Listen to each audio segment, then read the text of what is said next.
श्री स्वामी समर्थ सर्वांना। आज आपण बनवणार आहे छान असे क्रिस्पी, तुम्ही बघू शकता, साबुदाण्याचे आप्पे, जे आपण उपासाला सुद्धा खाऊ शकता। चला मी तुम्हाला दाखवते। मी बटाटे बफायला ठेवते आहे 3, तुम्ही बघू शकताय।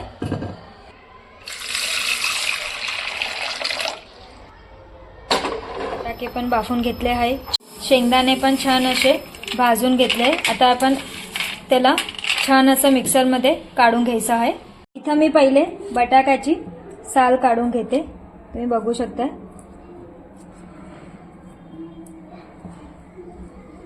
आपण बटाट्यांना छान असं मॅश करून घ्यायचे, तुम्ही बघू शकता। इथं मी साबुदाण्यांना 2 ते 3 तास भिजत घातले होते, ते आपण बटाट्यांमध्ये मिक्स करायचं आहे। आता इथं बारीक कुटलेलं शेंगदाण्याचं कूट टाकायचं आहे आपण, अर्धी वाटी सारखं। हिरव्या मिरच्या छान अशा बारीक आपण, तुम्ही बघू शकताय, तुम्ही क्रशरनी पण बारीक करून टाकू शकता। इथं मी हाताने चॉप करते आहे, हे बघा, असे बारीक बारीक कापून टाकायचे आहे। बारीक चिरलेला धना टाकायचा आहे आपण, त्यानुसार मीठ टाकायचं आहे, तर थोडंसं आपण जिरा टाकायचं आहे आणि मस्त टेस्टी यासाठी आपण थोडासा अर्धा लिंबूचा वापर करते आहे मी इथं। तुम्हाला जर गोड पाहिजे असेल तर तुम्ही थोडी साखर पण याच्यात ऍड करू शकता। आता आपण सर्व असं छान मिक्स करून घ्यायचं आहे।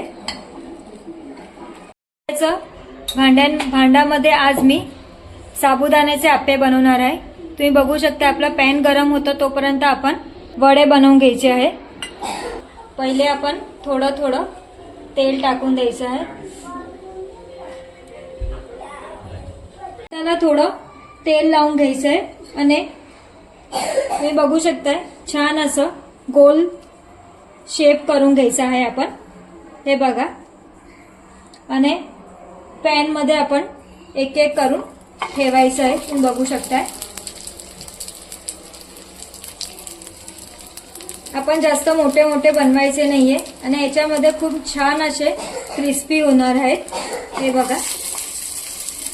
आता इथं 5 मिनिटांसाठी आपण झाकून घ्यायचं आहे आणि नंतर आपण त्याची साईड पलटायची आहे।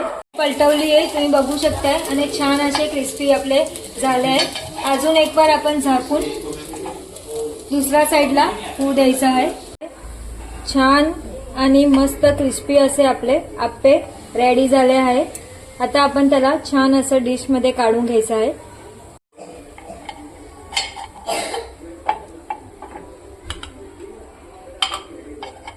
बघू शकते आपले छान क्रिस्पी आप्पे रेडी झाले आहे। ह्याला बनवायला बिलकुलही टाइम लागणार नाहीये आणि उपासासाठी हे बेस्ट आहे।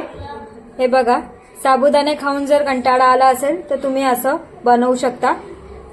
चला आता आपण भेटूया नेक्स्ट व्हिडिओला। Tata, bye bye.